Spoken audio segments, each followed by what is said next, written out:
જૂનાગઢ જિલ્લાના લેવા પટેલ મહિલા મંડળની બહેનોનું મુખ્યમંત્રીના હસ્તે સન્માન કરવામાં આવ્યું।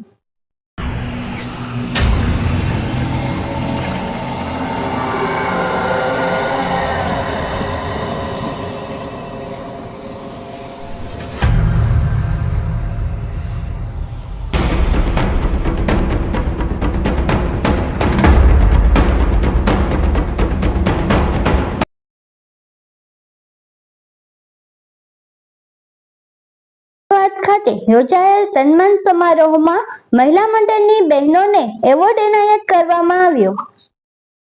જૂનાગઢ જિલ્લામાં કાર્યરત લેવા પટેલ મહિલા મંડળની કામગીરીને અને સેવાકીય પ્રવૃત્તિને ધ્યાને લઈને ગુજરાત સરકારના મુખ્યમંત્રીના હસ્તે એવોર્ડ એનાયત કરવામાં આવ્યો હતો।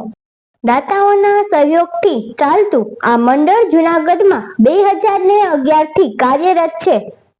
અલગ અલગ સામાજિક કાર્ય દ્વારા આ સંસ્થાના મુખ્ય સ્થાપક, સમૂહ લગ્ન પ્રણેતા અને સમૂહ લગ્ન સમિતિના પ્રમુખ અને આગેવાન હરસુખભાઈ વઘાસિયાના વડપણ હેઠળ ચાલતી સંસ્થા અને સંસ્થાની જવાબદારી નિભાવતા પ્રમુખ પ્રીતિબેન વઘાસિયા આ સંસ્થા દ્વારા સર્વ જ્ઞાતિઓને જરૂરિયાતમંદ બહેનોને સિલાઈ મશીન આપવાનું કાર્ય કરે છે।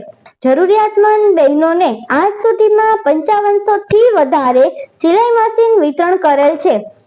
એ ઉપરાંત જૂનાગઢ, સોમનાથ, પોરબંદર અને રાજકોટ જિલ્લાના 400 જેટલા ગામડાઓમાં બેઠકો યોજીને મહિલાને શૈક્ષણિક અને સામાજિક રીતે જાગૃત કરવામાં કાર્ય કરેલ છે। આ ઉપરાંત સોરઠ પંથકના વિવિધ ગામોમાં સમૂહ લગ્ન કરીને 2000 થી વધુ દીકરીઓને સાસરે વળાવવાનું ભગીરથ કાર્ય સમૂહ લગ્નના પ્રણેતા હરસુખભાઈ વઘાસિયાના હડપણ હેઠળ આ સંસ્થા દ્વારા કરવામાં આવેલ છે। 36 થી વધુ ગામોમાં સમાજ ભવન બનાવવા માટે પ્રેરણા અને માર્ગદર્શન પૂરું પાડેલ અને 80 થી વધુ મેડિકલ કેમ્પ યોજાયેલ તથા 500 થી વધુ આંતરિક સમાધાન પણ આ સંસ્થા દ્વારા કરવામાં આવેલ છે।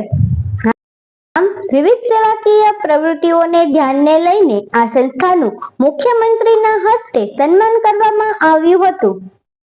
આ તકે મહિલા મંડળના પ્રમુખ પ્રીતિબેન વઘાસિયા, ઉપપ્રમુખ શ્રી વિભાબેન ઠુમ્મર, મંત્રી શ્રી ચારમી લક્કડ, ખજાનચી શ્રી ડોક્ટર પ્રતીક્ષાબેન મોરી, સહખજાનચી રેખાબેન હિરપરા અને તેમજ સમૂહ લગ્ન પ્રણેતા હરસુખભાઈ વઘાસિયા એવોર્ડ લેવા માટે હાજર રહેલ હતા।